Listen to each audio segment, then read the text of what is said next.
غوث اعظم رضی اللہ تعالیٰ عنہ کے بارے میں حضرت ابو الفضل احمد بن صالح رضی اللہ تعالیٰ عنہ بہجت الاسرار میں ارشاد فرماتے ہیں کہ غوث اعظم رضی اللہ تعالیٰ عنہ مدرسہ نظامیہ میں درس دے رہے تھے، بیان کر رہے تھے، اور بیان کے دوران دیکھتے ہیں کہ اچانک چھت سے ایک سانپ گرتا ہے، چھت سے ایک بہت بڑا سانپ گرتا ہے۔ یہ درس دے رہے تھے اور وہ سانپ ان کی ران پر گرتا ہے، اور غوث اعظم رضی اللہ تعالیٰ عنہ کی قمیص کے اندر سے ان کے جسم پر گزرتا ہوا ان کی گردن سے لپٹ جاتا ہے، اور پھر وہ سانپ غوث اعظم رضی اللہ تعالیٰ عنہ کے بالکل سامنے آ جاتا ہے، اور سامنے بیٹھ کر غوث اعظم سے کلام کرتا ہے۔ پیران پیر شیخ عبد القادر جیلانی رضی اللہ تعالیٰ عنہ سے گفتگو کرتا ہے۔ شیخ ابو الفضل احمد بن صالح رضی اللہ تعالیٰ عنہ فرماتے ہیں وہ کلام کر رہا ہے، لیکن ہمیں سمجھ نہیں آ رہی تھی وہ کہہ کیا رہا ہے، ہم نہیں سمجھ پائے کہ وہ کیا کہہ رہا ہے اور غوث اعظم کیا کہہ رہے ہیں۔ اب اس سے کیا سمجھ میں آتا ہے؟ یہ انہیں سمجھ کیوں نہیں آ رہی تھی؟ بھائی اگر غوث اعظم عربی یا فارسی میں کلام کر رہے ہوتے تو انہیں کم از کم سمجھ آ جاتی کیا کلام ہو رہا تھا۔ کیا سن رہے ہیں آپ؟ میں کیا عرض کر رہا ہوں، اگر عربی یا فارسی میں کلام کر رہے ہوتے تو سننے والے ان میں علماء بھی موجود تھے، ان کی اپنی زبان تھی، وہ سمجھ جاتے۔ پتہ چلا غوث اعظم نہ عربی بول رہے تھے نہ فارسی بول رہے تھے، وہ تو سانپوں کی زبان بول رہے تھے۔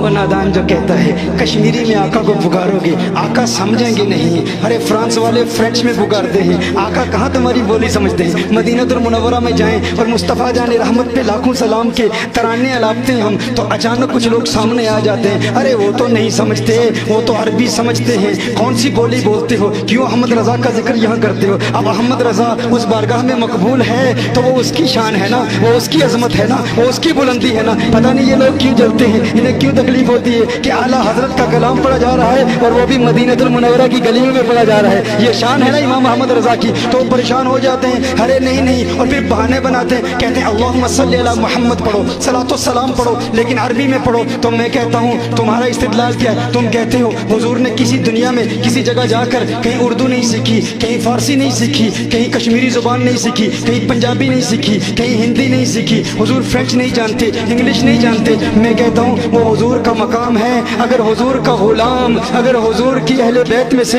اگر سادات میں سے حسنی حسینی سید غوث اعظم جنہیں حضور کی بارگاہ سے فیض ملا ہے وہ سانپوں کی بولیاں جانتے ہیں تو میرے آقا کے علم کا عالم کیا ہوگا، میرے آقا کی عظمت کا عالم کیا ہوگا؟ ارے آقا سانپوں کی بولیاں بھی جانتے ہیں، جنات کی بولیاں بھی جانتے ہیں، نباتات کی بولیاں بھی جانتے ہیں، حیوانات کی بولیاں بھی جانتے ہیں، یہ شجرات بھی ان سے کلام کرتے ہیں، وہ شجرات کی بولیاں بھی جانتے ہیں۔ اگر غوث اعظم کا یہ مقام ہے تو یہ شان ہے، خدمت کاروں کی سرکار کا عالم کیا ہوگا؟ غوث اعظم کی یہ شان ہے تو میرے آقا کی عظمتوں کا عالم کیا ہوگا؟ تو میرے آقا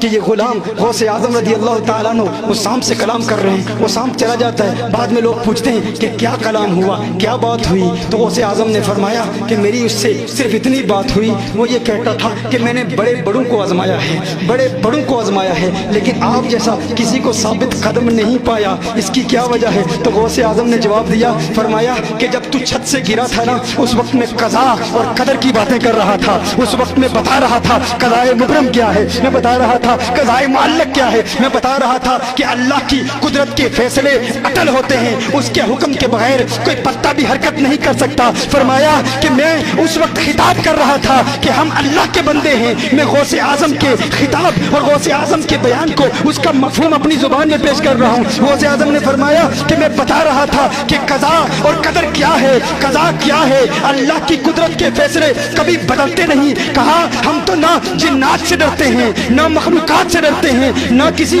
مقتدر شخصیت سے ڈرتے ہیں، نہ بادشاہوں سے ڈرتے ہیں۔ ارے تو چھوٹا سا کیڑا ہے، تجھ سے عبد القادر جیلانی کیسے ڈر سکتا ہے؟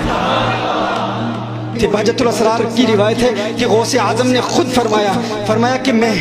جامع منصور میں نماز ادا کر رہا تھا، اچانک دوران نماز میں نے دیکھا، میں نے محسوس کیا کہ ستونوں کے پیچھے کسی حرکت کی آواز آئی، اور پھر اچانک میں دیکھتا ہوں کہ ایک بہت بڑا سانپ نماز کے دوران میرے سامنے آ جاتا ہے اور اپنا منہ میرے سامنے کھول لیتا ہے کہ جب میں سجدہ کروں گا تو گویا کہ وہ غوث اعظم پر حملہ کرے گا۔ فرمایا جب میں نے سجدہ کیا تو اپنے ہاتھ سے اس سانپ کو میں نے ہٹا دیا، کہا میں نے نماز مکمل کی،